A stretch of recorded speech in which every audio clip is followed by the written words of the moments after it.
श्री कृष्ण श्री कृष्ण श्री कृष्ण।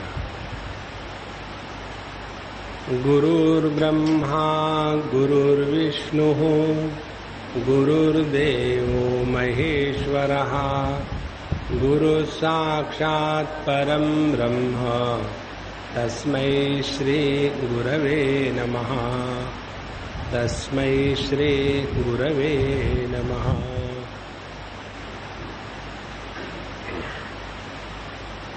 आज से हम श्रीमद् भागवत महापुराण का 10वां स्कंध प्रारंभ कर रहे हैं।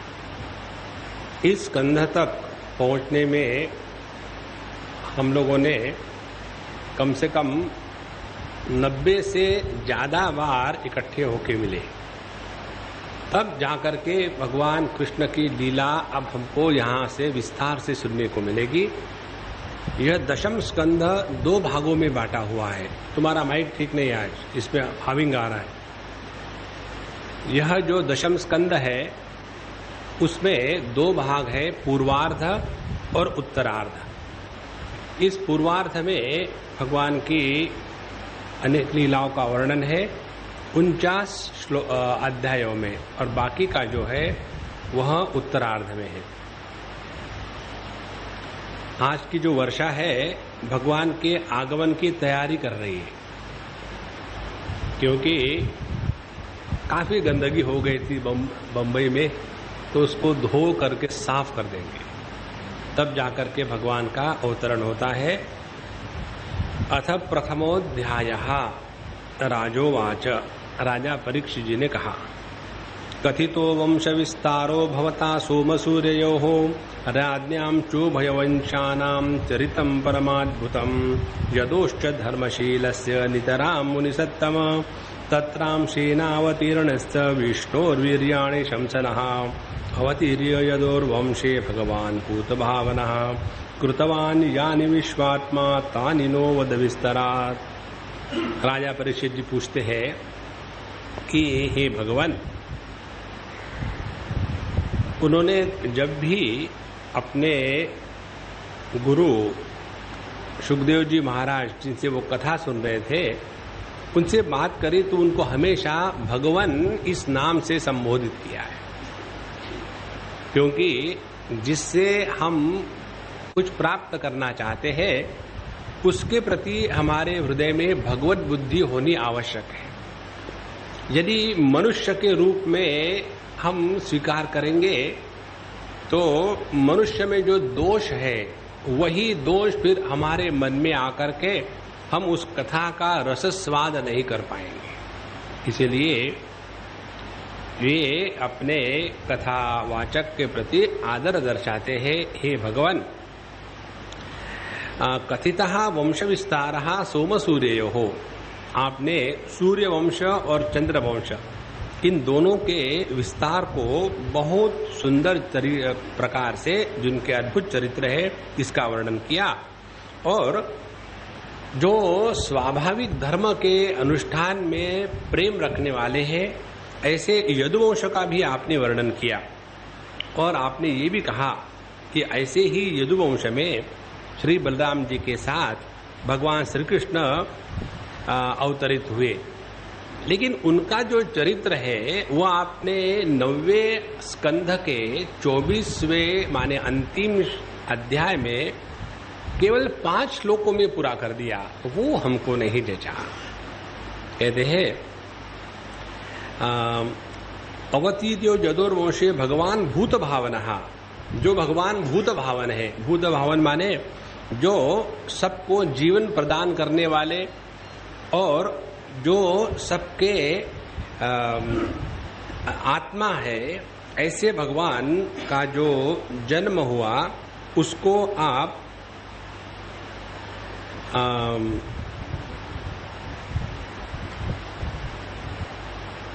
ऐसा बताइए कि उनकी एक एक लीला हम सुनना चाहते हैं, क्योंकि उसी लीला का विस्तार से श्रवण करने के लिए हम इतने दिनों से उत्सुक हैं।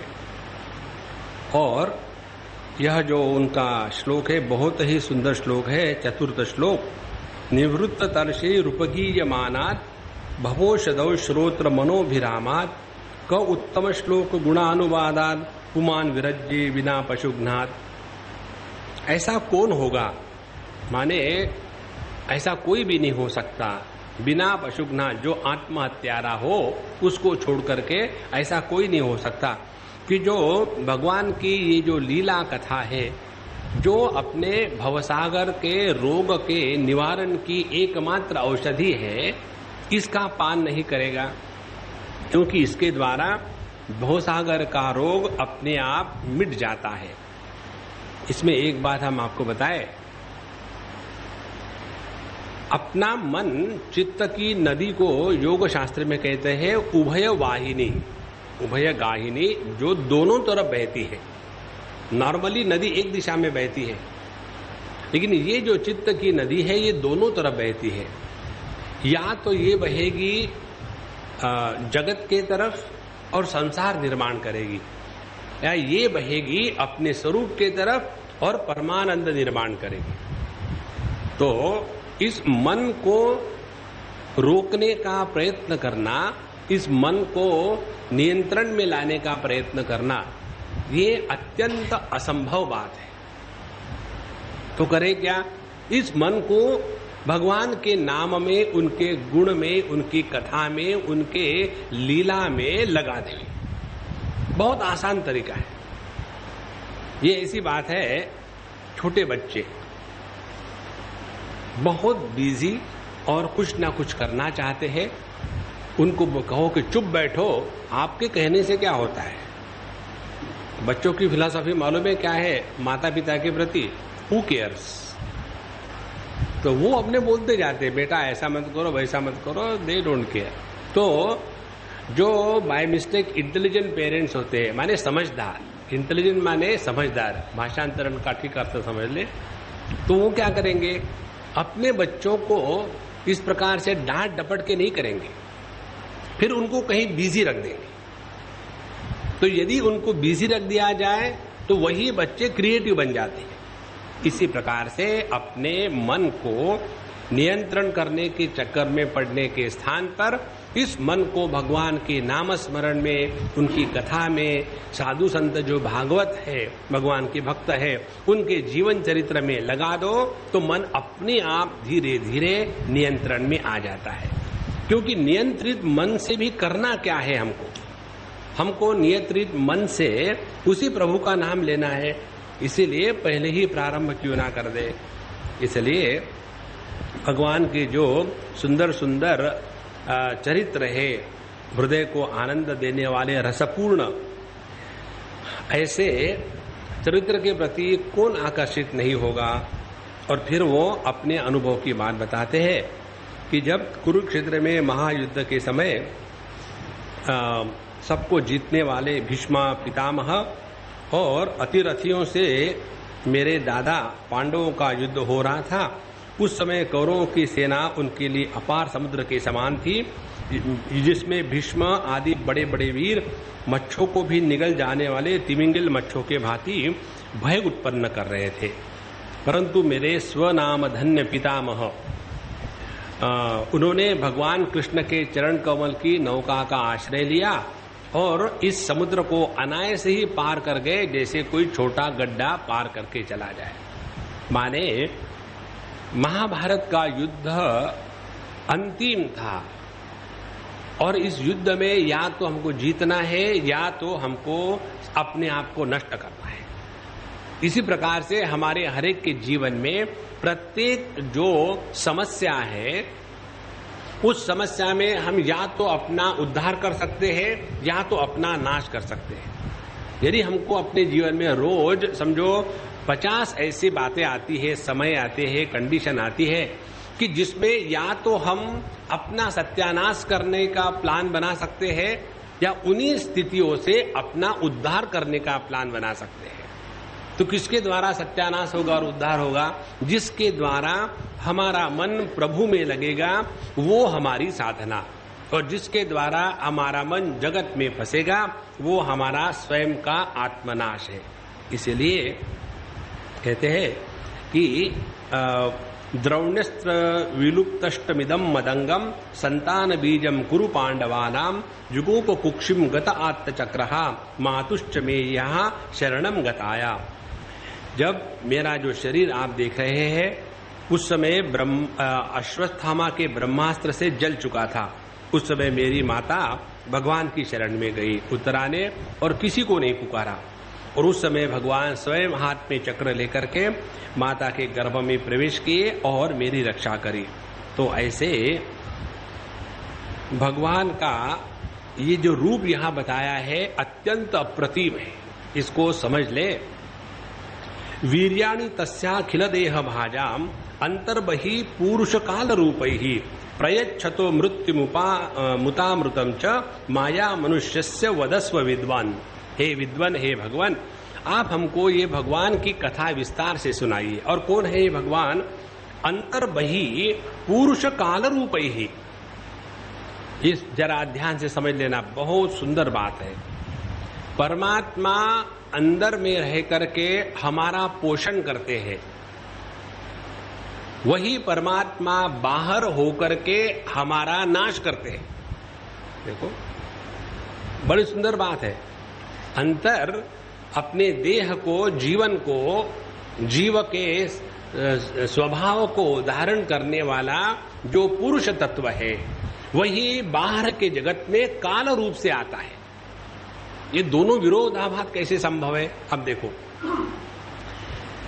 कोई भी आप जगत की बात ले लो, उदाहरण के लिए किसी वस्तु का होना, वस्तु का होना एक बात है और उस वस्तु में अनंत अखंड परिवर्तन आना दूसरी बात है।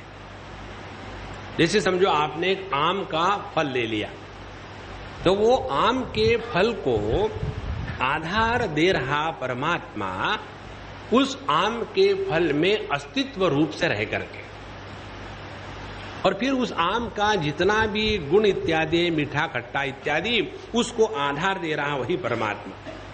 अब उसी आम के फल पर बाहर की जो दुनिया है जिसमें गर्मी है, आकाश है, पानी है, सभी चीजें हैं, उसका प्रभाव पड़ करके उस फल का नाश कौन कर रहा है? तो वही परमात्मा काल का रूप लेकर के इस जगत को नाश की तरफ ले जा रहा है। इस प्रकार से अंदर और बाहर केवल परमात्मा है। अपने हृदय में परमात्मा का पुरुष रूप से दर्शन करें और बाहर जगत में वही परमात्मा काल रूप, काल माने नित्य परिवर्तनशीलता।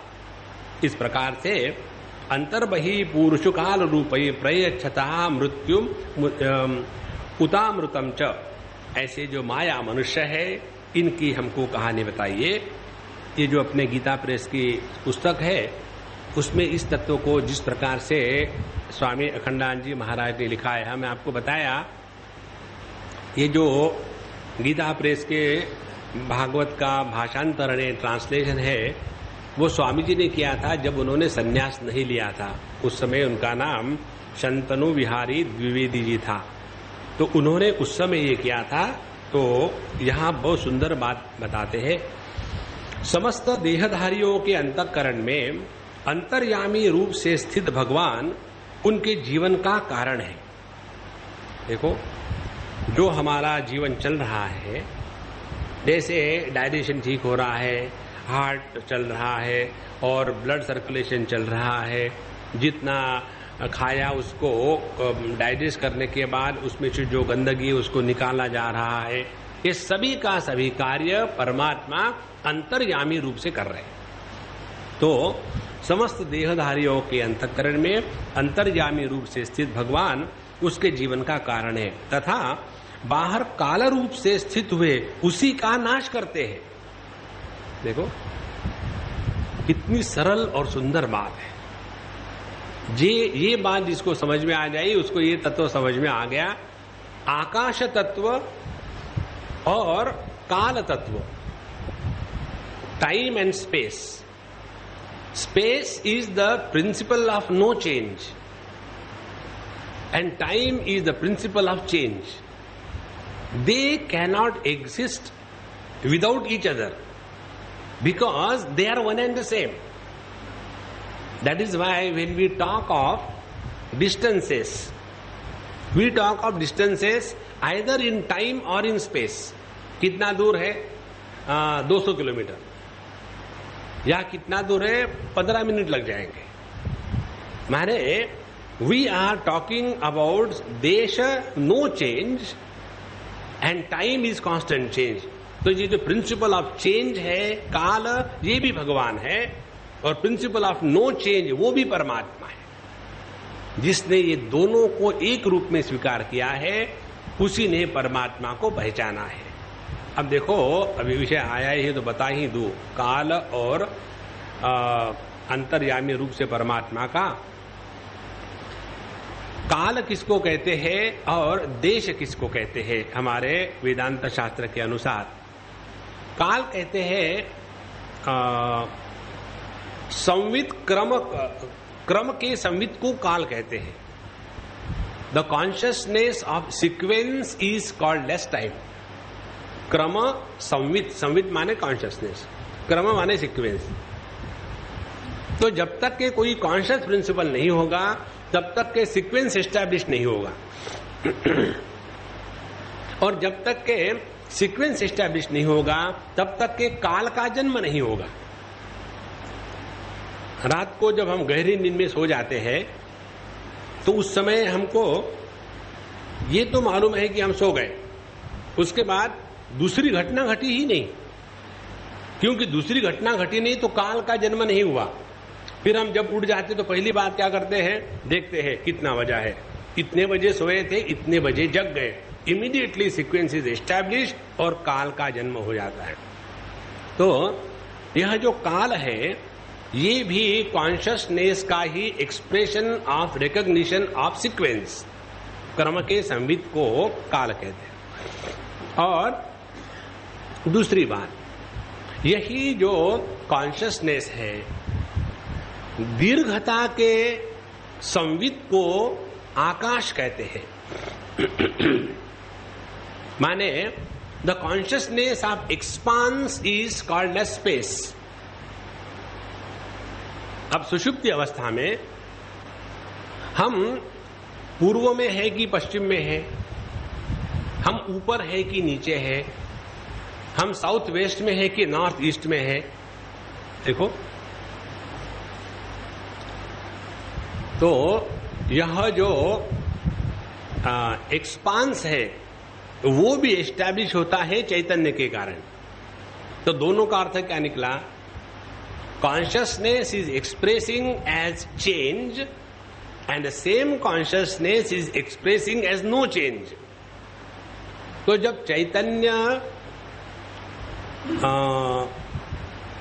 परिवर्तन रहित होता है, तब उसको अंतर्यामी कहेंगे. और वही चैतन्य जब परिवर्तनशील होता है, तब उसको हम काल कहेंगे. इस प्रकार से ये दो बातें आ गई. समस्त देहधारियों के अंतःकरण में अंतर्यामी रूप से स्थित भगवान उनके जीवन का कारण है, तथा बाहर काल रूप से स्थित हुए भगवान उन्हीं के नाश का कारण है.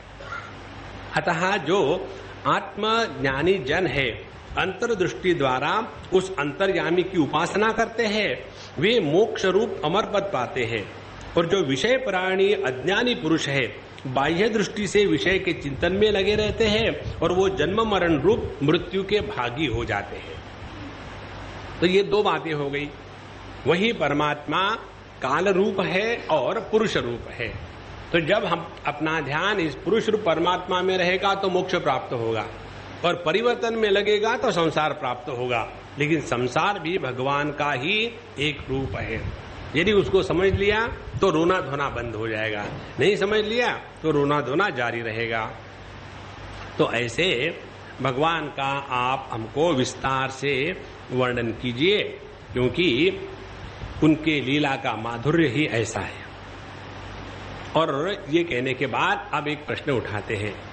रोहिण्यास्तनया प्रोक्तो राम संकर्षणस्त्वया देवक्या कर्म संबंधः कुतो देहांतरम विना कस्माद् मुकुंदो भगवान पितुर्गृहान् व्रजम गतः क्व वांसज्ञातिभिः सार्थं कृतवान् सात्वतां प्रति। कहते कि भगवान आपने बताया था कि बलराम जी रोहिणी के पुत्र है, और जब आपने देवकी के पुत्रों की गिनती कराई थी तो उसमें भी बलराम जी का ही नाम बताया था। तो एक ही गर्भ, एक ही पुत्र दो मां के कोख से कैसा जन्म ले सकता है? तो ये मुझे समझ में नहीं आ रहा है, ये बताइए। और जिस भगवान ने अवतार लिया सबके दुख निवारण के लिए, उन्होंने अपने पिता का घर छोड़ करके व्रज में क्यों चले गए, और उसके बाद उन्होंने गोप बंधुओं के साथ कहां कहां निवास किया, और उन्होंने इस मथुरा नगर में रह करके कौन सी लीलाएं करी, और उन्होंने अपने माँ के जो भाई थे कंस मामा, उनको अपने हाथ से क्यों मारा? क्योंकि मामा को मारना ये तो कहीं शास्त्रों में लिखा नहीं है। इसी प्रकार से यह उन्होंने सच्चिदानंद मनुष्य विग्रह धारण कितने वर्षों तक किया और कहाँ तक वो द्वारका में रहे। उसके बाद ये भगवान कृष्ण की कितनी पत्नियां थी, भगवान के पत्नियों को लेकर के भगवान और पत्नियां इनको छोड़ करके सभी परेशान। हमेशा यही प्रश्न आता है। अब देखो हमारे परीक्षित जी महाराज, अब थोड़ा समय बाकी था, माने अभी 10वां स्कंद चल रहा है, अब सब खत्म ही होने वाला है, लेकिन फिर भी ये प्रश्न मन में आया कि भगवान की कितनी पत्नियां थी और कितने उनके बच्चे हुए। तो ये सभी की सभी भगवान कृष्ण की जो लीलाएं हैं, ये जो मैंने पूछी है और जो मुझे मालूम नहीं, वो भी सभी के सभी आप हमको विस्तार से सुनाइए, और मैं उनको वक्तुमर्हसि सर्वज्ञ श्रद्धाधानाय विस्तृतम, तो आप विस्तार से बताइए, क्योंकि मेरे मन में उनके लीला को सुनने के लिए श्रद्धा है। और कहता है नैषाति दुस्सहा क्षुन्माम त्यक्तोदमपि बाधते पिबंतन तद्मुखाम्भोज च्युतम हरिकथामृतम। उनको याद आई कि शायद परीक्षित जी कहेंगे, सुखदेव जी कहेंगे थोड़ा चाय पानी पी लो, ब्रेक करते हैं। उन्होंने कहा देखो, भूख और प्यास के कारण ही मुझे ये शाप मिला है। उनको याद रहा, क्योंकि उनको इतनी भूख प्यास लग गई थी, और इसीलिए जब वो चले गए और उनको मिला नहीं चाय पानी कुछ वहां, तो क्रोध भी आने के कारण वहां एक मरे सांप को उन्होंने उस ऋषि के गले में डाल के रखा था, उसी के कारण उनको शाप मिला था। तो यहाँ वो कहते हैं कि मैंने खाना तो छोड़ ही रखा है, पानी भी छोड़ रखा है। कारण क्या कि आपके मुख कमल से जो स्त्रवित भगवान के कथा का अमृत है, उसी के द्वारा मैं अपने सभी दुखों का निवारण कर रहा हूं। ऐसी बात जब उन्होंने कही तो सूत जी कहते हैं, उनका ये बड़ा सुंदर प्रश्न सुन करके उन्होंने उनका अभिनंदन किया और भगवान की कथा का वर्णन एकदम प्रारंभ किया। उन्होंने ज्यादा किसी भी प्रकार से भूमिका इत्यादि नहीं बांधी। श्री शुकोवाच सम्यक भविष्यता बुद्धिस्तव राजर्षि सत्तम वासुदेव कथायां ते यज्जाता नैष्टिकी रतिः वासुदेव कथा प्रश्नः पुरुषान् स्त्रीन् पुनातिः वक्तारं पृच्छकं श्रोतृं तत्पाद सलिलं यथा। ये जो श्लोक है इस 10वें स्कंध का प्रथम अध्याय का, वो बहुत ही प्रसिद्ध श्लोक है। कहते हैं कि हे परीक्षित जी, आपने ये जो प्रश्न पूछा है भगवान की लीला का, क्योंकि आपके हृदय में भगवान के प्रति प्रेम है और बहुत आदर है, क्योंकि सभी के जो हृदय में निवास करने वाले भगवान कृष्ण है, उनके प्रति तो आपके मन में सहज प्रीति है, इसीलिए आपने ये प्रश्न पूछा। और ये प्रश्न पूछने के कारण 3 बातें होती हैं। कौन सी बात है? वासुदेव कथा प्रश्न पुरुषान स्त्रीन पुनाति ही। पुरुषान स्त्री का तात्पर्य ये नहीं पुरुष और स्त्री, 3 प्रकार के लोगों का उद्धार करते हैं, ये यहाँ संस्कृत का संधि है। तो वासुदेव कथा प्रश्न, भगवान के बारे में उनकी कथा सुननी या उनके बारे में प्रश्न पूछने, इसके द्वारा तीनों का उद्धार होता है। पुनाति ही वे पवित्र हो जाते। कौन है वो तीन? एक है वक्तारम, यदि वो उत्तर प्रदेश के होंगे तो वक्तारम। दूसरी बात पृच्छकन, पृच्छकम माने जो पूछने वाला है। और तीसरा श्रोत्रुन, सुनने वाला। जहां भी हम कई लोग बैठते हैं, बैठने के बाद गप शुरू हो जाती है, इसने ऐसा किया, उसने वैसा किया, तो उसके द्वारा तीनों का सत्यानाश होता है। वहां यदि विषय का परिवर्तन कर दिया जाए, भगवान के कथा, उनके चरित्र, साधु संतों की बातें, उस पर चिंतन करें, तो बोलने वाले का भी मुख शुद्ध हो जाता है और प्रश्न पूछने वाले का भी इस प्रयोजन पूर्ण हो जाता है। और उसके बाद सुनने वाले को भी बिना कुछ किए वहां रहने के कारण पवित्रता, शांति प्राप्त हो जाती है। तत्पाद सलिलम यथा, जिस प्रकार से भगवान के पाद सलिल क्या है? गंगा जी। जैसे गंगा जी में स्नान करने से स्थूल देह भी साफ हो जाता है और मन भी प्रसन्न हो जाता है और अंतःकरण के जो पाप है वो भी नष्ट हो जाते हैं। इसी प्रकार से तुमने भगवान के बारे में प्रश्न पूछा, बड़ा अच्छा है, तो मेरा भी भला होगा और उसके बाद तुम्हारा भी भला होगा और यहाँ जितने लोग सुन रहे हैं उनका भी भला होगा। तो इस सब का तात्पर्य क्या निकला है? बात यदि करनी ही है तो साधु संतों के चरित्र या भगवान की कथा की बात आपस में करें। इसके बारे में वृंदावन में एक हरि बाबा जी नाम के बड़े महात्मा हो गए, पंजाबी देह था, बहुत ही दिव्य व्यक्तित्व। वो हमेशा अपने पास साधु संतों के चरित्र की पोथियां रखते थे और दूसरा कुछ नहीं पढ़ते थे। उनके साधु संत के चरित्र स्वयं पढ़ेंगे, दूसरे को सुनाएंगे। दूसरा उनके पास विषय ही नहीं। कोई आकर के कोई शुरू कर दिया, जरा बैठो। जैसे यहाँ अपने भागवत में एक के बाद एक विंडो खुलती जाती है, विंडो 98, विंडो 95, तो ये विंडो का चक्कर उस समय से चल रहा है। एक के बाद एक इतनी कथाएं है कि एकदम व्यक्ति उसी में रमण कर जाता है। तो शुरू कर देते हैं सुखदेव जी महाराज कथा को डायरेक्टली। कहते हैं, भूमि द्रुप्त नृपव्याज दैत्यानि कशतायुतैहि आक्रांता भूमि भारेण ब्रह्मांडम शरणम जयो।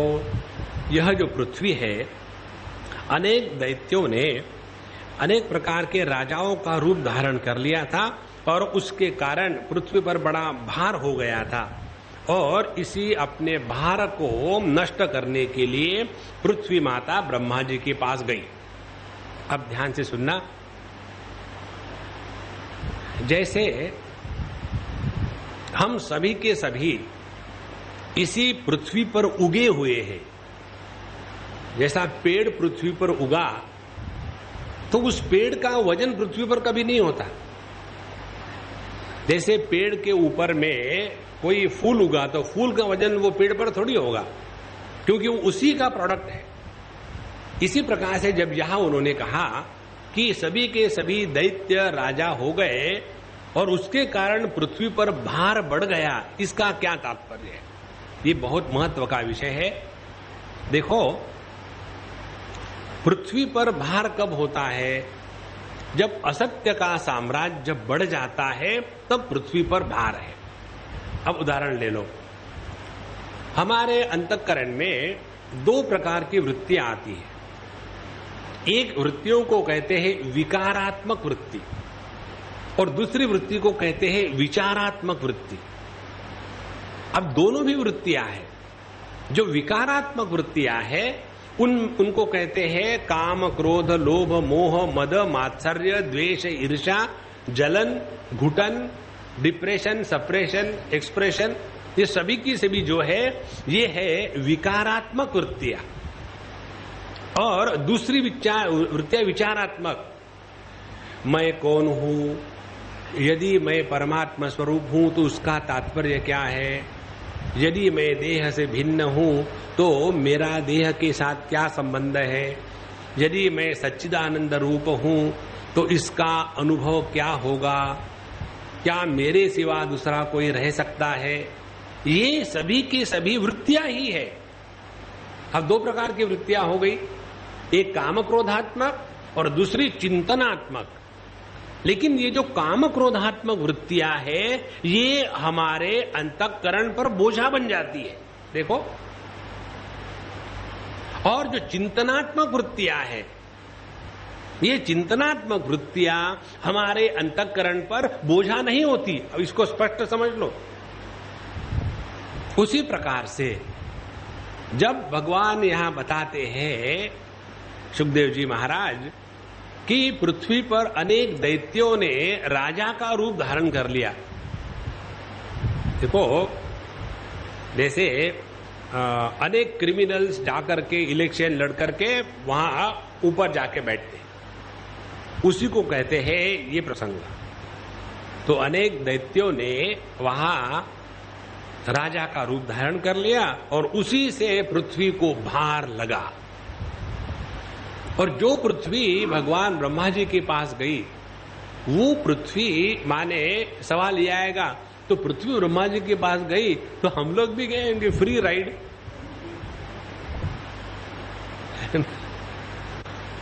तो उसका अर्थ ये नहीं है। देखो, हमने आपको पहले भी बताया है, हर एक वस्तु का अधिष्ठातृ देवता होता है।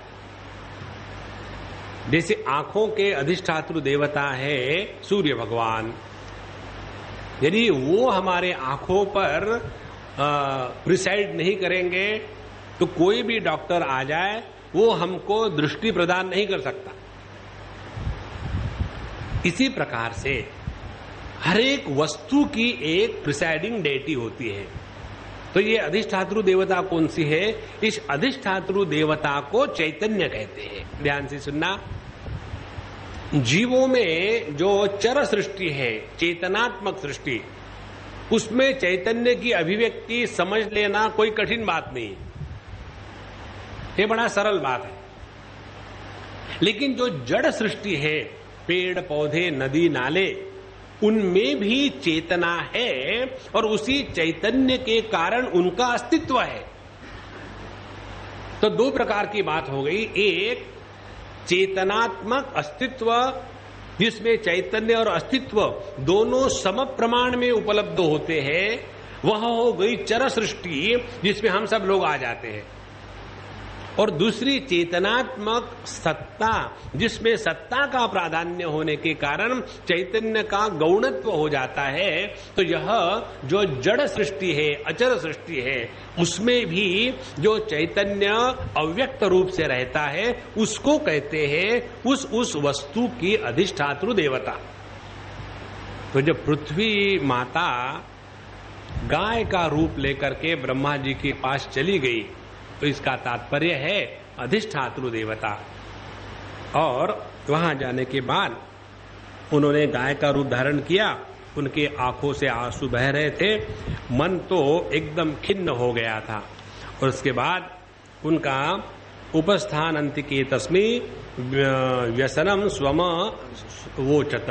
तो उन्होंने बहुत, उनका शरीर पतला हो गया था और करुणा के स्वर से ब्रह्मा जी के पास जाकर के उन्होंने अपनी सब दुख भरी कहानी सुनाई। अब देखो, ब्रह्मा जी के पास जो पृथ्वी माता गाय का रूप धारण करके गई वो है उनकी पृथ्वी की अधिष्ठातृ देवता। तो जब उन्होंने, ब्रह्मा जी ने सब ये बात सुनी तो उनको भी बड़ा दुख हुआ। और जिसको दूसरे के दुख को लेकर के सहानुभूति उत्पन्न होती है और उसके बाद वो कुछ कर सकता है, तभी उसको साधु कहते हैं। नहीं तो हम किसी दूसरे के पास चले जाए, बड़े परेशान है पत्नी के कारण, पता नहीं क्या करूं मैं, तो हम तुरंत कंपटीशन करेंगे, क्या किया तुम्हारा पत्नी ने, क्या किया, क्या नहीं किया। खाना खा खा के पेट खराब कर दिया, रोज बाहर खाना पड़ता है। फिर दूसरा कहेगा ये तो कुछ भी नहीं, मेरी पत्नी ऐसी भयानक है।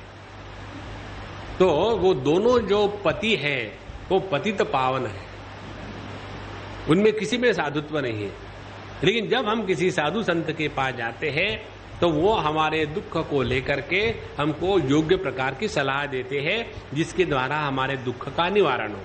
यहाँ भी ब्रह्मा जी के पास गौ का रूप धारण करके पृथ्वी माता चली गई तो उन्होंने सोचा कि मैं तो रजोगुण का देवता हूं, तो उन्होंने शंकर जी जो तमोगुण के देवता है और बाकी सत्व गुण के अंश के जो स्वर्ग के अन्यान्य देवता है उनको सबको लेकर के क्षीर सागर के तट पर चले गए, जहां भगवान सभी के जो आराध्य देव है अपने योग निद्रा में आराम से लेटे हुए थे। और वहां जाने के बाद उन्होंने सभी ने पुरुषम पुरुष सूक्तेन उपतस्थे समाहितः, तो उन्होंने भगवान की पुरुष सूक्त के द्वारा स्तुति करी। देखो, पुरुष सूक्त के द्वारा भगवान की पूजा करना, उनका अभिषेक करना, ये हमारे शास्त्र में बताई बात है, क्योंकि पुरुष सूक्त में परमात्मा का संपूर्ण वर्णन आ जाता है, उससे बढ़कर के कोई बात बचती नहीं। उसमें सारांश रूप से क्या बताया पुरुष सूक्त में? 2 बातें बताई है कि जितना भी ये विश्व है वो सभी का सभी परमात्मा का ही विस्तार है, इसीलिए ये जगत में मिथ्या नाम की कोई वस्तु है ही नहीं, सब कुछ परमात्मा है। तो यदि हम उस परमात्मा को तत्व रूप से, आत्म रूप से, अनुभूति रूप से नहीं पहचानते प्रारंभिक अवस्था में, तो कोई बात नहीं, कम से कम ये संपूर्ण विश्व को परमात्मा का रूप समझ करके यदि हम उसकी आराधना करें तो वो भी भगवान को पहुंच जाती है। इस प्रकार से पुरुष सूक्त में 2 ही बात, विमर्शात्मक और प्रकाशात्मक परमात्मा का विस्तार से विवरण लिखा हुआ है। प्रकाशात्मक माने जो सबका प्रकाशक है, और विमर्शात्मक माने वही परमात्मा अनेक रूपों में अभिव्यक्त हो रहा है। इस प्रकार से उन्होंने पुरुष सूक्त से भगवान नारायण की स्तुति करी। और जब उन्होंने इस प्रकार से स्तुति कर रहे थे तो स्तुति करते करते ब्रह्मा जी की समाधि लग गई। ब्रह्मा जी की समाधि लग गई का तात्पर्य क्या है? जब हम एकाग्रता से परमात्मा के चिंतन में लग जाते हैं, आपने स्वयं ने कभी अनुभव किया होगा, कभी कभी जब बोलते बोलते हमारा मन इतना सूक्ष्म हो जाता है और सुनते सुनते भी हमारा मन उतना ही सूक्ष्म हो गया जितना वक्ता का हो गया। लेकिन एक चक्कर आता है, वक्ता को प्रवचन में सोना अलाउड नहीं है और श्रोता को ये स्वातंत्र है। अब दोनों के मन जो है अत्यंत सूक्ष्म हो रहे हैं और सूक्ष्मता की पराकाष्ठा पर पहुंचने के बाद श्रोता एक झपकी मार देते हैं, यद गत्वा न निवर्तन्ते। तो जहां इन्होंने यह पुरुष सूक्त का पाठ किया तो अंतःकरण इतना शुद्ध पवित्र एकाग्र हो गया कि उनकी समाधि लग गई। समाधि का तात्पर्य है अपने हृदय में उपलब्ध होने वाले परमात्मा के वचन को सुनने की क्षमता, उसको कहते समाधि। कल हम लोगों ने प्रेमपुरी आश्रम में 13वां अध्याय प्रारंभ किया भगवद गीता का, तो उसमें ये विचार प्राप्त हुआ कि भगवान ने 13वां अध्याय क्यों प्रारंभ किया।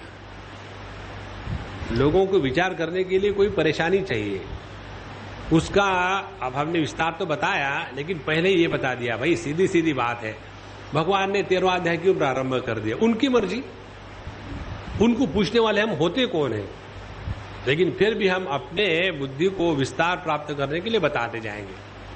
तो उसमें 12वें अध्याय के अंत में भगवान बताते हैं जो ये धर्म्यामृत है, अद्वेष्टा सर्वभूतानाम से लेकर के 19वें श्लोक है, इसको जो अपने जीवन में उतारता है और मेरे प्रति श्रद्धा रखता है, ऐसे व्यक्ति के अंतःकरण में भगवान की वाणी अभिव्यक्त हो जाती है।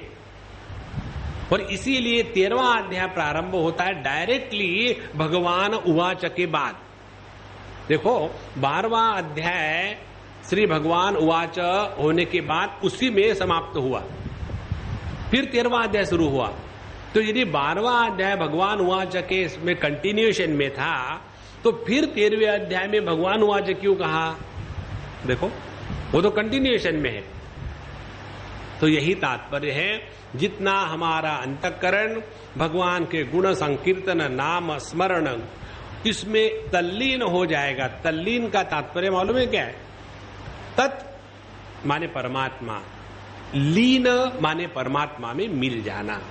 तकार के बाद जब लकार आता है तो तकार का लकार होता है, ये संस्कृत के नियम है।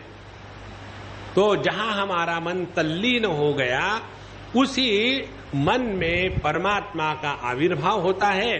तो ब्रह्मा जी की जब समाधि लग गई, पुरुष सूक्त की ये पाठ करते करते, तो उसी अवस्था में उन्होंने आकाशवाणी को सुना।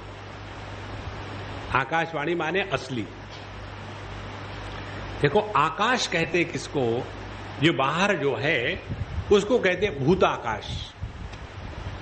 दूसरा है हमारे चित्त में रहने वाला चित्ताकाश, जिसमें हम अपने शत्रुओं को रखते हैं। बाहर जो रहते हैं, जो भूत है, उन्हीं शत्रु व्यक्तियों के प्रति राग द्वेष होगा तो हम उनको अपने हृदय में स्थान देते हैं।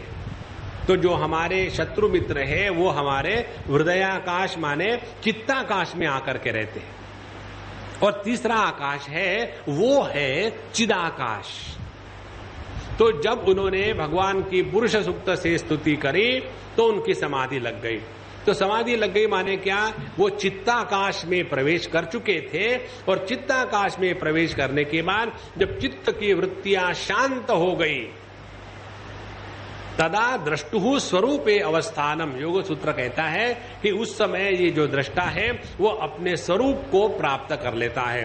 तो ऐसे स्वरूप में प्राप्त स्थिति में ब्रह्मा जी ने भगवान की यह आकाशवाणी सुनी। तो कौन सा आकाश था वो? तो आकाश था चिदाकाश में जो चित्ताकाश एक हो गया है, उस स्थिति को कहते हैं निर्विकल्प समाधि। तो इस निर्विकल्प समाधि में वृत्ति रहित तत्व की जानकारी होती है। तो उन्होंने आकाशवाणी सुनी, और उसके बाद वो सुनने के बाद सभी देवताओं को ब्रह्मा जी ने कहा कि देखो देवताओं, मैंने अभी अभी भगवान की वाणी सुनी है, और मैं तुमको बताता हूं कि क्योंकि तुम भगवान की वाणी सुनने के अभी लायक नहीं हो, अधिकारी नहीं हो। जो देवता आंखों में बैठा है उसका ध्यान कहाँ जाएगा? रूप रंग में।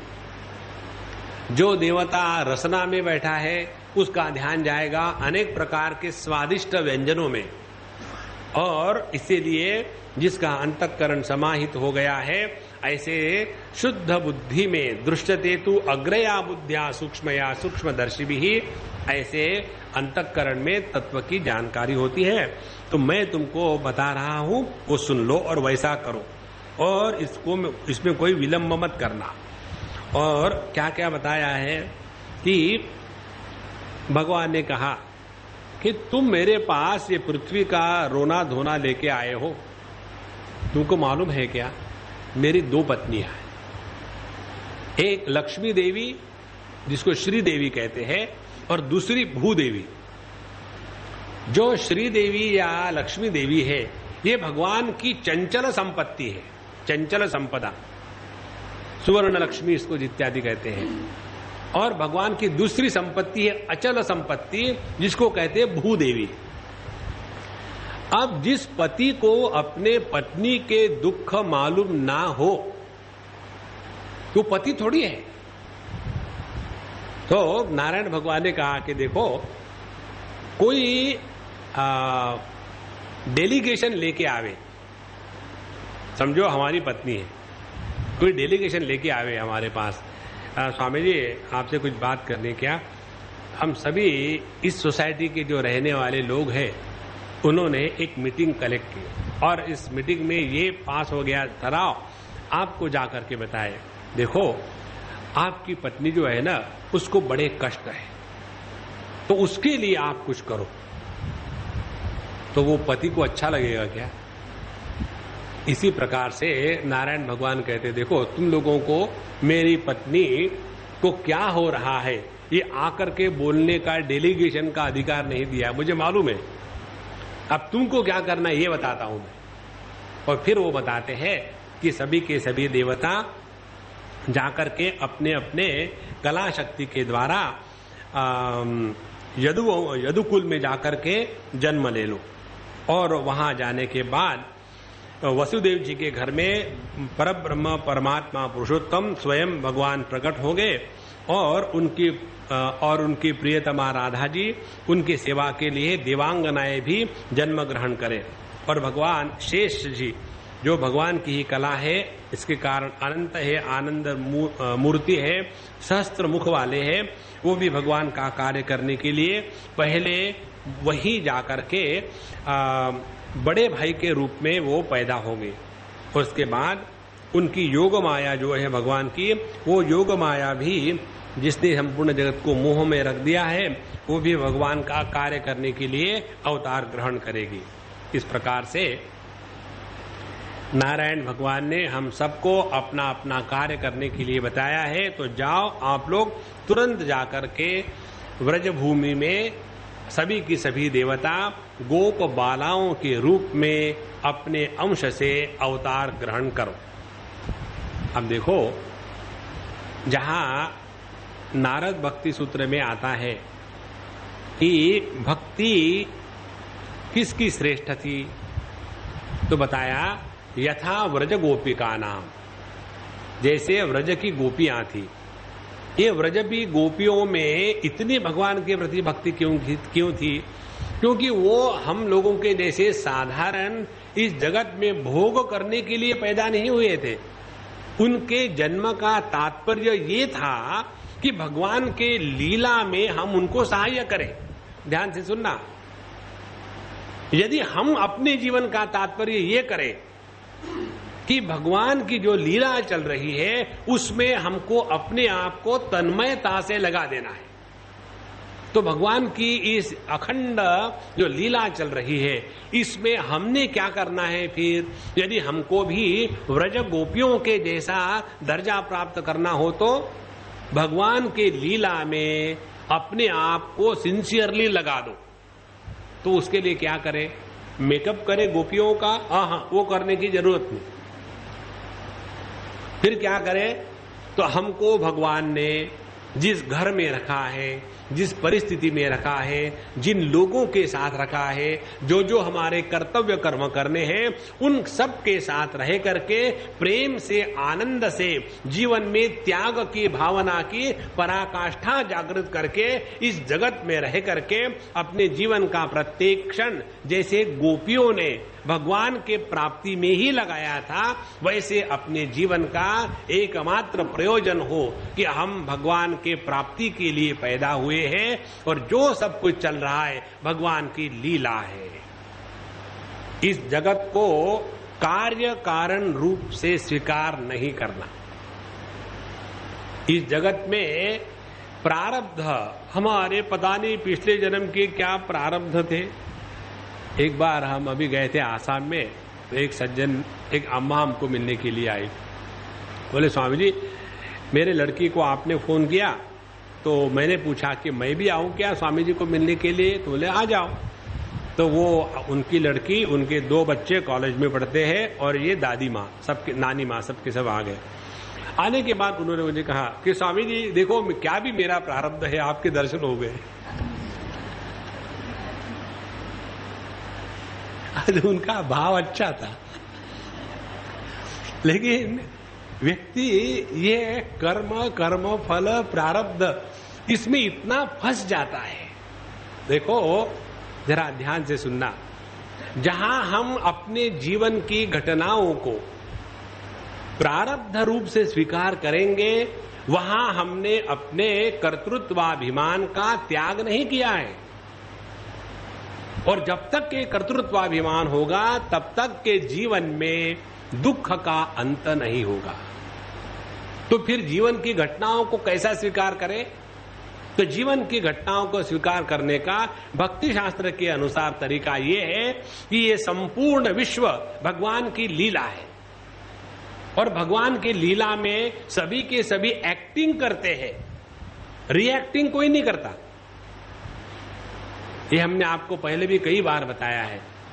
स्टेज पे आकर के जब आप एक्टिंग करो तो आपको लोग तालियां देंगे, पैसे देंगे, आपकी बड़ी तारीफ होगी। और वही एक्टर जब दुनिया में आकर के रिएक्ट करता है तो उसका सत्यानाश हो जाता है। तो ये जो भगवान की लीला चल रही है उसमें हमको केवल एक्टिंग करनी है, और जो व्यक्ति एक्टिंग करता है उसके हृदय में राग द्वेष का अभाव होता है। पहले जमाने में एक विलन था, आजकल मुझे पता नहीं कौन है, उसका नाम था प्राण। और जब प्राण स्टेज पर आता था तो ऐसा लगता था ये इसको मार डाले, लेकिन उसके हृदय में देखो प्रेम ही प्रेम था। इसलिए इस जगत को समझने के लिए, इसके साथ रहने के लिए इस सिद्धांत को स्वीकार करें। ये संपूर्ण जगत भगवान की लीला चल रही है। और आप देखेंगे जो भी एक्टर होते हैं ना वो रिलैक्स होते हैं, और जो रिलैक्स नहीं हो सकते वो एक्टिंग नहीं कर सकते, वो रिएक्ट करते हैं। जैसे पहली बार जब कोई आदमी कैमरा के सामने खड़ा रहे, वीडियो शूटिंग हो रही हो पहली बार, तो आदमी इतना टेंस हो जाता है कि अब देखो, अब सब मुझे ठीक से है कि नहीं, दाढ़ी ठीक है कि नहीं, बाल ठीक क्या है ही नहीं, और ठीक से आदमी उतना टेंस हो गया। क्यों? कि now he is not acting, is reacting to the camera. देखो, इसी प्रकार से इस जगत में रहते समय हम इस भक्ति के सिद्धांत को स्वीकार करें। सब कुछ भगवान की लीला में सब ठीक चल रहा है। कोई आपकी तारीफ करेंगे, कोई आपको गाली देंगे, कोई आपको खाना खिलाएंगे, कोई आपको भूखा रखेंगे। ये ऐसा ही जीवन है, इसमें कोई सीरियस होने की बात नहीं। समझो आपको किसी ने भूखा रखा तो क्या भूखे रहोगे? नहीं, वो एक्टिंग है। स्टेज पर एक्टिंग करो कि देखो मैं भूखा हूं, बाहर जाकर के होटल में खाना खा के आओ। जैसे अपने यहां जो होता है ना सत्याग्रह, आमरण सत्याग्रह, और जो आमरण सत्याग्रह करते हैं उनका यदि वेट ले लो आप, तारीख 1 से 15 दिन का, तो धीरे धीरे वेट बढ़ेगा। तो ये सब एक्टिंग चल रही है, देखो मजा आएगा, एकदम जीवन बदल जाएगा। तो ज्यादा सीरियस मत होना। तो सभी के सभी माया ने, देवताओं ने, बलराम जी ने अनेक प्रकार के अपने अपने अवतार ग्रहण किए। फिर सुखदेव जी कहानी शुरू रखते हैं कि इस प्रकार से ब्रह्मा जी ने देवताओं को आज्ञा दे दी, पृथ्वी को समझा दिया कि पृथ्वी माता अब तुम चली जाओ और घबराने की कोई जरूरत नहीं है, और वे भी अपने परम धाम को चले गए। अब कहानी आगे बढ़ती है कि इस यदुवंश में एक राजा शूरसेन थे, और वे मथुरापुरी में रह करके माथुर मंडल और शूरसेन मंडल का राज्य शासन करते थे। और उसी मथुरा समय से मथुरा में सभी यदुवंशी नरपतियों की राजधानी हो गई थी। भगवान श्रीहरि सर्वदा वही विराजमान रहते हैं। एक बार मथुरा में शूर के पुत्र वसुदेव जी का विवाह करके अपनी नवविवाहिता पत्नी देवकी के साथ घर जाने के लिए रथ पर सवार हो गए थे। और उग्रसेन उनका एक लड़का था कंस, जो इस शूरसेन का भाई था उग्रसेन। तो ये कंस इनका देवकी का बन गया चचेरा भाई। तो अपने चचेरे भाई को प्रसन्न करने के लिए इस कंस ने उसके रथों की बागडोर अपने हाथ में ली और स्वयं रथ को हाँकने लग गया मथुरा के रास्ते पर, अपने बहन के प्रति प्रेम अभिव्यक्त करने के लिए। और उस समय उनके साथ कितने ही सुवर्ण रथ थे, और इस प्रकार से वो जा रहे थे। और उस समय उन्होंने अपने माने देवकी के पिताजी ने अपने कन्या के लिए अनेक प्रकार का दान किया था, क्योंकि पहले जमाने में स्त्रियों के प्रति जो चल संपत्ति थी उसमें उनका अधिकार था, जो अचल संपत्ति है उसमें स्त्रियों का अधिकार नहीं रहता था। इसीलिए शादी के समय और शादी के बाद ये प्रथा पड़ी है कि जब भी लड़की अपने माँ बाप के घर जाती है तो उनको किसी ना किसी प्रकार की चल संपत्ति देते रहना चाहिए, ताकि जो पुत्र और कन्या है उन दोनों को समान रूप से जीवन में पिता के द्वारा संपत्ति का आदान प्रदान होता है। तो इस प्रकार से उन्होंने अनेक प्रकार की सुंदर सुंदर दासियां दी जो अपने पुत्री की वहां सेवा करे, और चारों तरफ से बड़े सुंदर सुंदर वाद्य बज रहे थे। और जिस समय यह कंस उनके रथ की बागडोर हाथ में पकड़ के जा रहा था तो उसी समय वहां फिर उसने आकाशवाणी सुनी, और ये आकाशवाणी सभी लोगों ने सुनी। प्रयाणत प्रक्रमेतावद वरवध्वो सुमंगलम प्रति प्रग्रहिणम कंसम आभाषाहार शरीरवाग अस्यास्त्वाष्टमो गर्भः हंता याम वह से अबुध। अरे मूर्ख, अबुध माने मूर्ख। अरे मूर्ख, तुम जिस देवकी को इस पूरे मथुरा के रास्ते में उसके रथ को हाँक रहे हो, तुमको ये भी पता नहीं इसी का जो 8वां गर्भ होगा वो तुम्हारे मृत्यु का कारण होगा। अब देखो इसमें क्या सीक्रेट है।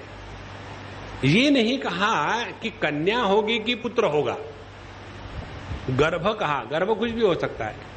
तो यह जो 8वीं जो गर्भ की संतान होगी वो तुम्हारा नाश करेगी।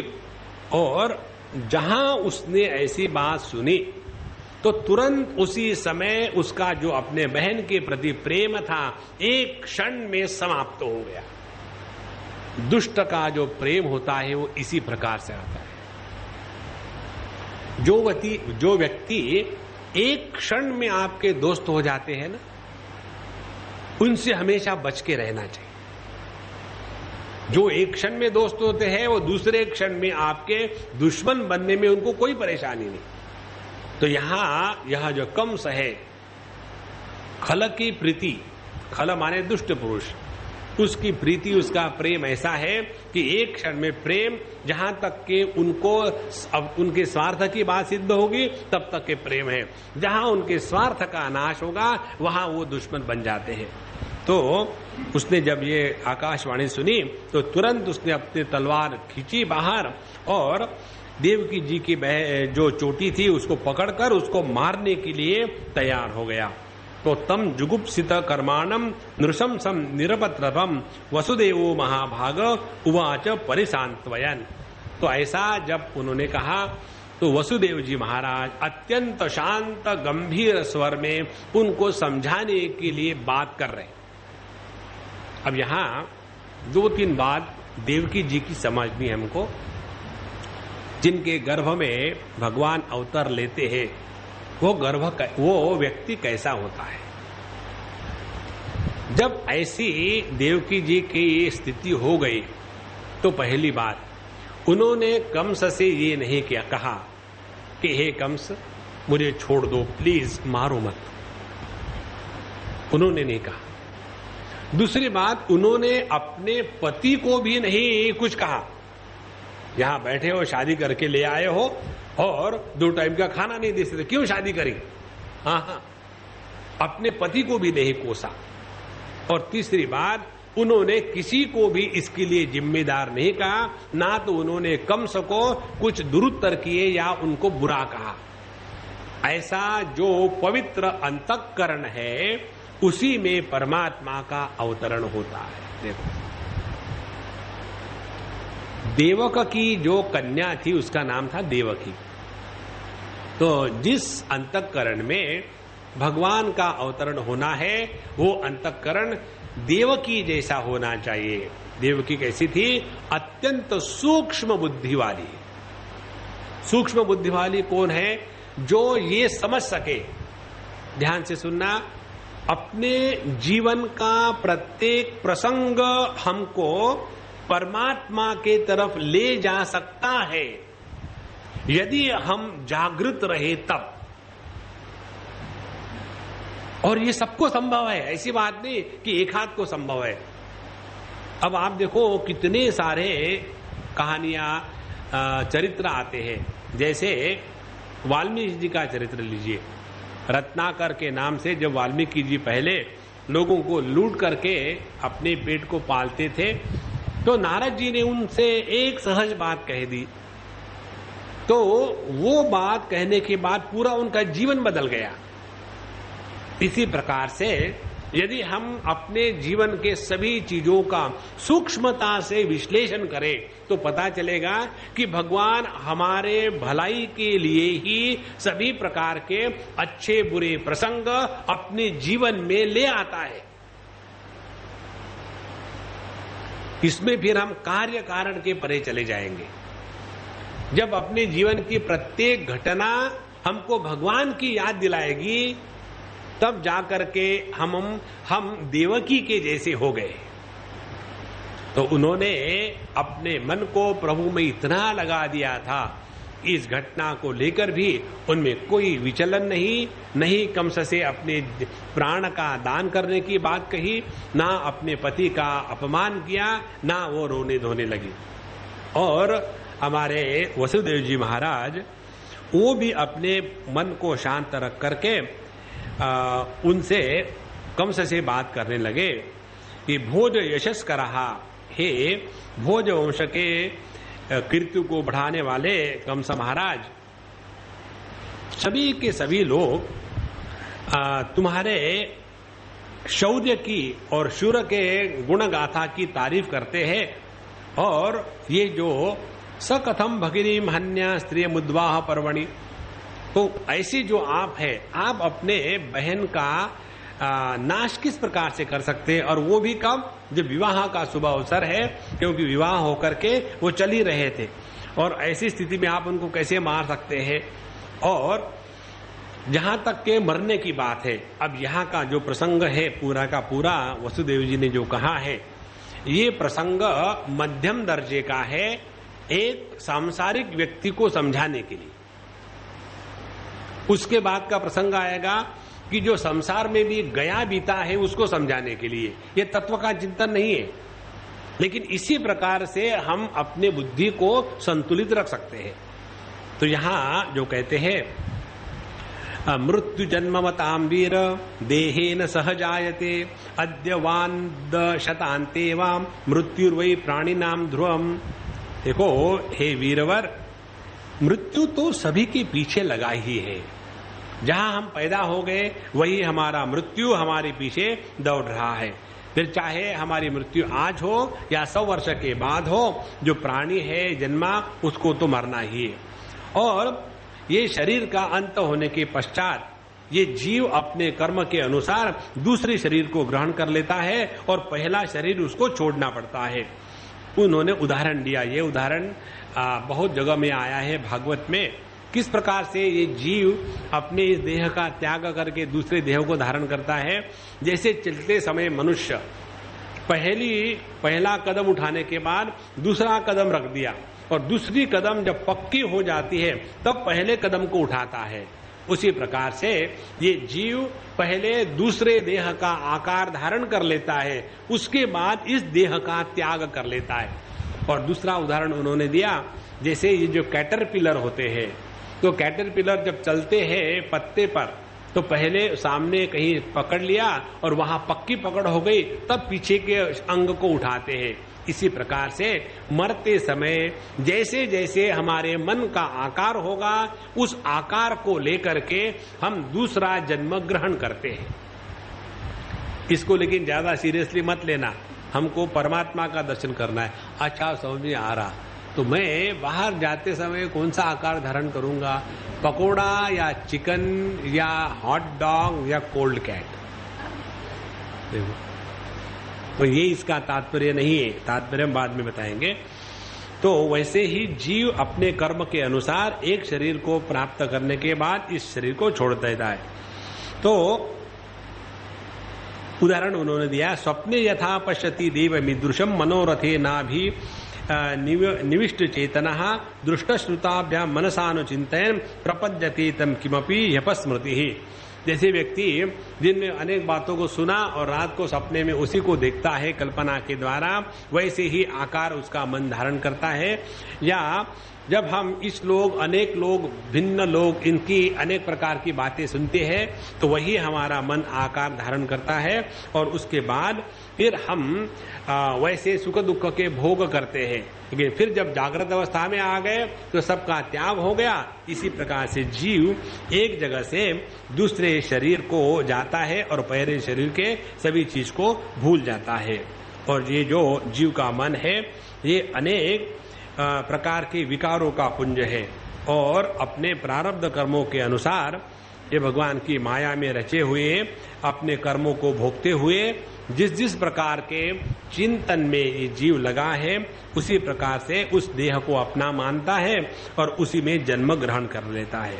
तो जैसे प्रतिबिंबित कोई वस्तु पानी के हिलने के कारण हिलती हुई नजर आती है, उसी प्रकार से ये जीव प्रकृति के या उपाधि के अंतःकरण के जो विकार है उसको अपना विकार स्वीकार करके उसी में राग द्वेष मान करके अपने आप को सुखी दुखी जानता है और इसी के कारण उसको एक देह से दूसरे देह में जाना आना लगा हुआ है।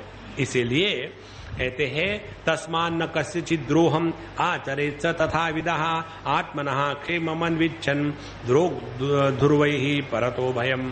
इसीलिए मनुष्य ने यदि अपना कल्याण चाहा तो किसी का द्रोह नहीं करना चाहिए।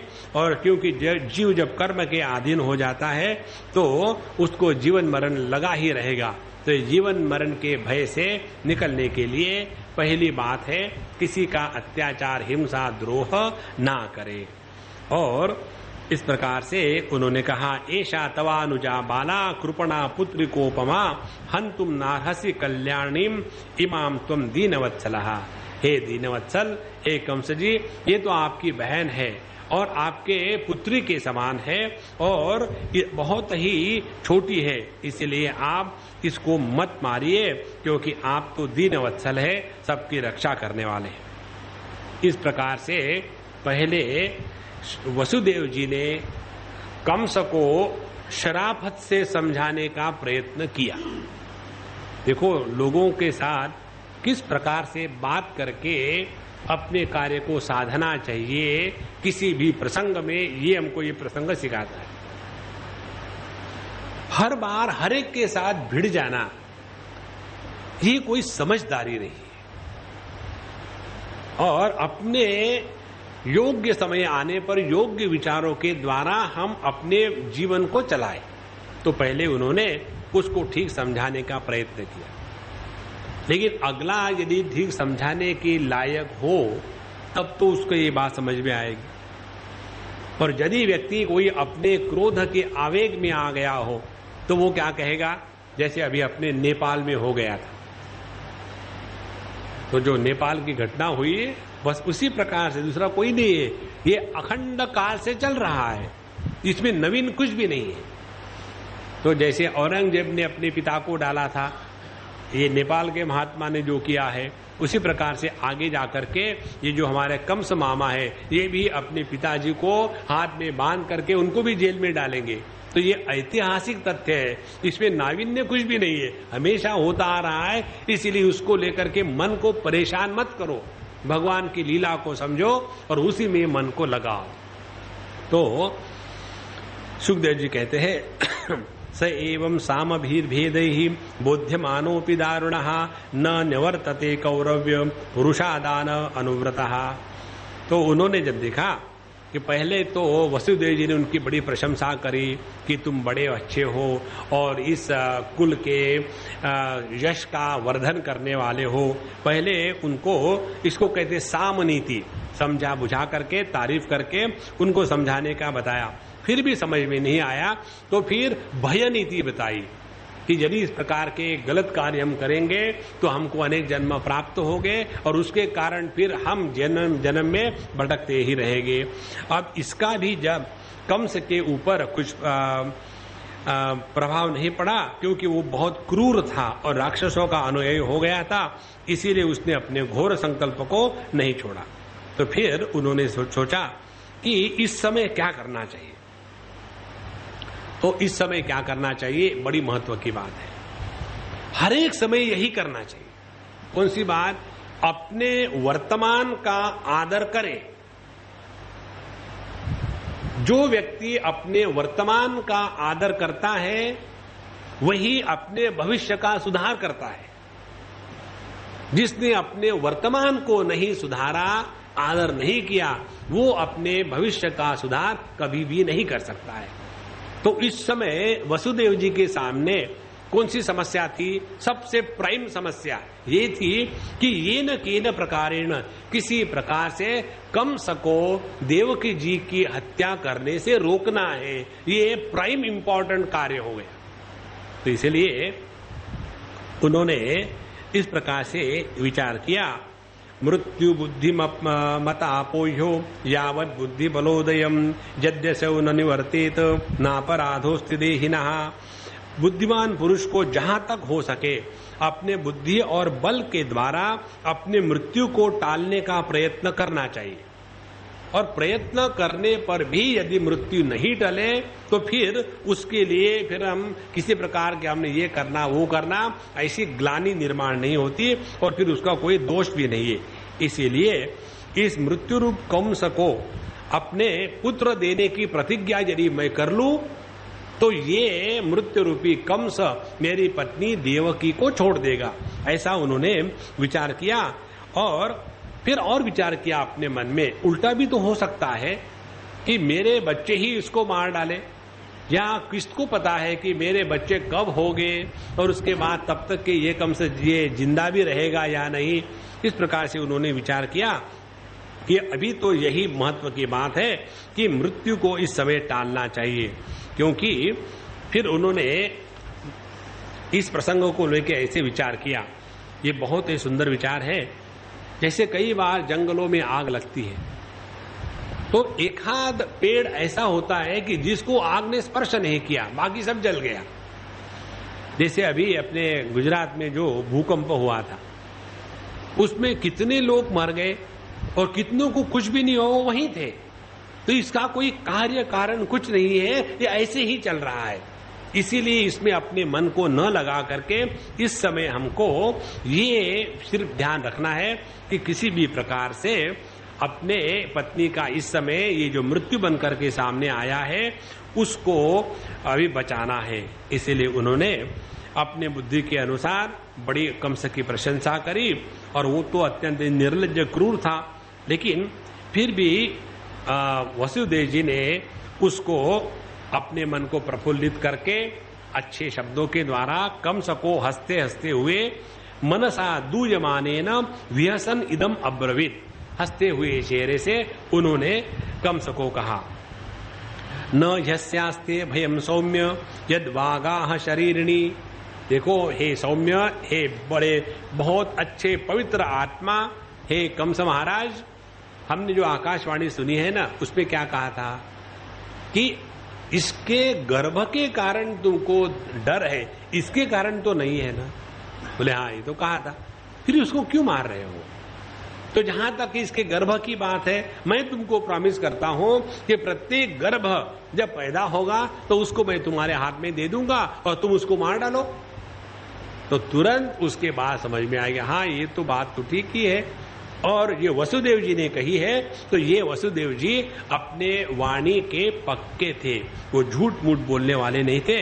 इसीलिए उसने तुरंत अपने बहन को मारने का विचार छोड़ दिया और फिर वसुदेव जी बड़े प्रसन्न हो गए और उसकी तारीफ करने लग गए और फिर अपने घर चले गए। अब देवकी जो थी उनके सारे देह में सभी देवताओं का निवास था और योग्य समय आने पर फिर उनको हर वर्ष एक एक करके 8 पुत्र और एक कन्या उत्पन्न हुई। तो पहले पुत्र का नाम था कीर्तिमान। उसने वसुदेव जी ने उसको लेकर के कंस के पास चले गए और कहा कि देखो मैंने तुमको कहा था ना कि सब पुत्र तुमको दे दूंगा, तो ये पहला पुत्र है, ये आप ले लो। हालांकि उनको मन में कष्ट तो हो ही रहा था, फिर भी उसने उनको दबा करके ये उन्होंने ध्यान में रखा कहीं मेरे वचन झुटला न जाए। ध्यान से सुनना, जब हम अपने वाणी का आदर करते हैं, ऐसा जो वैखरी से बोला गया वही मध्यमा में है, जो मध्यमा में है वही पश्चंती में है, जो पश्चंती में है वही परावाणी में है। तो इसके द्वारा हम सत्य के संधान में लगे रहते हैं। और यदि हम मुख से कुछ बोलते हैं और करते कुछ है, तो उस समय यदि हमने ऐसा कहा तो हमारा सत्य से एकदम अलगपना निर्माण हो जाता है, और जो सत्य से च्युत हो जाता है वो असत्य का भागी अपने नाश का कारण बनता है। इसीलिए उन्होंने ये सोचा कि मेरे वचन झूठ न हो जाए, इसीलिए उन्होंने ये सब कष्ट सह लिए। यहाँ कहते हैं किम दुस्सहम न साधूनाम विदुषाम किमपेक्षितम किम कार्य कदर्याणाम दुस्तजम किम धृतात्मनाम। जो साधु है उनके लिए कौन सा कष्ट सहना कठिन है, जो ज्ञानी है उनको किसी से कोई अपेक्षा नहीं होती। नीच पुरुष बुरे से बुरे काम भी कर सकते हैं, तो जितेंद्रिय पुरुष भगवान को हृदय में धारण करके तो सब कुछ त्याग कर सकते हैं। माने क्या, जिस प्रकार से नीच पुरुष किसी भी कर्म को करने के लिए दृढ़ संकल्प होकर के उसको कर ही डालते हैं, उसी प्रकार से साधु पुरुष अपने सत्य संकल्प होकर के अपने जीवन को वैसा चलाते हैं। तो उसके बाद जब कंस ने देखा कि छोटा सा एक दिन का बालक और वसुदेव जी अपने पुत्र को लेकर के ले आए, तो उसने उस बच्चे को देखा और कहा कि देखो वसुदेव जी, प्रतियाति कुमारोयम न यस्माद अपि मे भयम अष्टमान युवयोर गर्भः मृत्युर्मे विहिता किल। कि देखो ये तो आपका पहला सुकुमार बालक है, इससे तो मुझे कोई धोखा है नहीं। इसीलिए आकाशवाणी ने कहा था कि देवकी के 8वें गर्भ से मुझे कष्ट है, तो इसीलिए ये बच्चा आप ले जाओ और इसको मैं मारूंगा नहीं। जब ये बात हुई कि कष्ट अपने कंस अब अपने दुष्टता को नहीं बढ़ा रहा है, तो धीरे धीरे उनके मन में ये बात आई, अभी तो ये कहता है कि बच्चे को ले जाओ, लेकिन कल फिर यही कहेगा कि बच्चे को लाओ मैं मारूंगा। इस प्रकार से कंस की बात पर वसुदेव जी को विश्वास तो था नहीं, फिर भी वो उस बच्चे को लेकर के वापस चले गए। अब यहां नंदाद्याये व्रजे गोपा याश्चा मीशाम च योषितः वृष्णहे वासुदेवाद्या देवक्या यदुस्त्रिया सर्वे वै देवता प्राया उभयोरपि भारत ज्ञातयो बंधुसुहृदो ये च कंस मनोव्रताः एतत् कंसाय भगवान शंसा भेत्य नारदः भूमेर्भाराय मानानाम दैत्यानाम वदोद्यमम्। कहते हैं जब ऐसी बात हो गई कि उन्होंने उस देवकी के पुत्र को लौटा दिया, तो वहां नारद जी कंस के पास पहुंच गए। नारद जी हमेशा योग्य समय पर हमारे सबके जीवन में आते हैं, जो हमारे जीवन की दिशा को मोड़ दे और जो हमको भगवान के सम्मुख कर दे, उसको कहते हैं नारद। तो जो हमारे जीवन में कष्ट निर्माण करने वाले प्राणी हैं वो सब नारद हैं, क्योंकि उन्हीं के कारण हम जगत से उपरत होकर के भगवान के प्रति समर्पित हो जाते हैं। जिनको ये बात समझ में आती है उनके जीवन में नारद आकर के उनका भला करेंगे। हम अभी गए थे कहीं, तो परशुराम कुंड गए थे, बहुत सुंदर स्थान, गर्मी भी काफी थी और काफी ऊपर चढ़ना फिर नीचे उतरना। हमारे साथ एक सज्जन भी थे, हम लोग गए और वहां दर्शन करके हाथ पैर मुंह धो के वापस आ गए। तो आते समय हमारे मित्र ने कहा कि स्वामी जी, मेरे जीवन का ये पहला प्रसंग है कि मैंने कोई भी काम, मुझे क्या पैसे का लाभ होगा इसका विचार करे बगैर किया है। मेरे जीवन का ये पहला क्षण है, और पता नहीं मैंने ये क्यों किया। कभी भी ना तो मैं मंदिर में जाता हूं, ना किसी को मिलने जाता हूं, यदि मुझे पैसे का लाभ नहीं हो। पैसे का लाभ हो तो मैं किसी को भी मिलने को तैयार हूं, सीधी सीधी बात है, ये मेरे जीवन का सिद्धांत है। लेकिन पता नहीं आज मैं आपके साथ क्यों आया। तो हमने कहा कि हो सकता है अब आप मेरे साथ आ गए तो आपको पैसे का लाभ होगा। तो स्वामी जी मुझे भी ऐसे ही लग रहा है।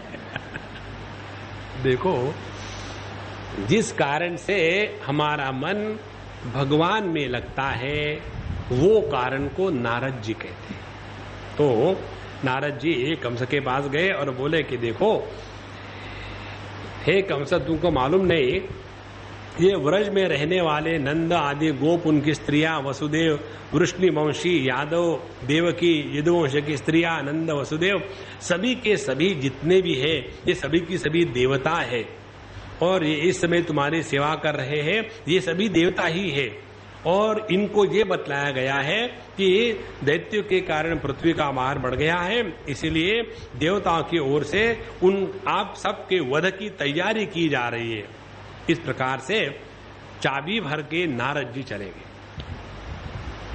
अब जब ये बात कंस को पता चली कि ऐसी साजिश हो रही है तो तुरंत उसने ये विचार करना शुरू कर दिया कि देवकी के गर्भ से विष्णु भगवान निश्चित आएंगे, मुझे पैदा होके मारेंगे। इसीलिए तुरंत उसने देवकी और वसुदेव उनको बेड़ी डाल करके पहले तो जेल में रख दिया। पहले तो वो जेल में नहीं थे तो जेल में डाल दिया और उसके जो जो पुत्र होते गए उनको वो मारता गया, क्योंकि उसको हमेशा यही बात शंका मन में रहती थी कहीं ये विष्णु का तो अवतार नहीं। इस प्रकार से प्रत्येक बालक में उसने भगवान को देखना प्रारंभ किया। देखो कितनी सुंदर बात है। नारद जी ने ऐसा उपदेश दिया कंस को कि जिसके द्वारा उसका मन कृष्णमय बन गया। आगे जाकर के बताते हैं कि जब उसने 6 पुत्रों को मार दिया तो फिर जब 8वें पुत्र की बात आई, 7वां पुत्र गर्भ गिर गया था ऐसी बात है, लेकिन वहां बलदेव जी का जन्म होकर के वो रोहिणी के गर्भ में स्थापित हो जाता है। तो 8वां पुत्र होने की जब बात हुई तो उनको इतना हो गया था, कहीं से कुछ आवाज आती है, अरे बाप रे वो आ गया क्या। इस प्रकार से उनके एक एक सांस में कृष्ण कृष्ण के सिवा दूसरा किसी विचार ही नहीं था। ये जो एकाग्रता की पराकाष्ठा है, ये एकाग्रता की पराकाष्ठा चाहे प्रेम से होवे, चाहे द्वेष से होवे, चाहे भक्ति से होवे, चाहे डर के कारण होवे, कारण का महात्म्य नहीं है। महात्म्य ये है हमारा मन प्रभु में एकाग्रता से लगा है या नहीं लगा है, ये महत्व की बात। देखो इसीलिए हम जो साधारण लोग जब इसको पढ़ते हैं समझते हैं तो ऐसे लगता है कि क्यों खामोखाम इतने लोगों को मरवाया। जब छोटा सा कमरा हो और उसमें यदि कोई चूहा मरा हो तो कितनी बदबू आती है। ये पूर्ण अनंत आकाश में कितने लोग मरते हैं, सड़ते हैं, कहीं बदबू आती है क्या। उसी प्रकार से जहां हमने अपने जीवन के विस्तार को अनंत के साथ जोड़ दिया है तो जीवन की जो छुटपुट घटनाएं हैं वो जीवन में दुख निर्माण नहीं करेगी, क्योंकि हम अपने बंधन को तोड़ने की प्रक्रिया में लग गए हैं। इसके बाद जो अगली बात है उसको हम कल देखेंगे। यहाँ विराम करते हैं। ओम पूर्णमदः पूर्णमिदं पूर्णात् पूर्णमुदच्यते पूर्णस्य पूर्णमादाय पूर्णमेवावशिष्यते। ओम शांति शांति शांति। हरि ओम। श्री गुरुभ्यो नमः। हरि ओम।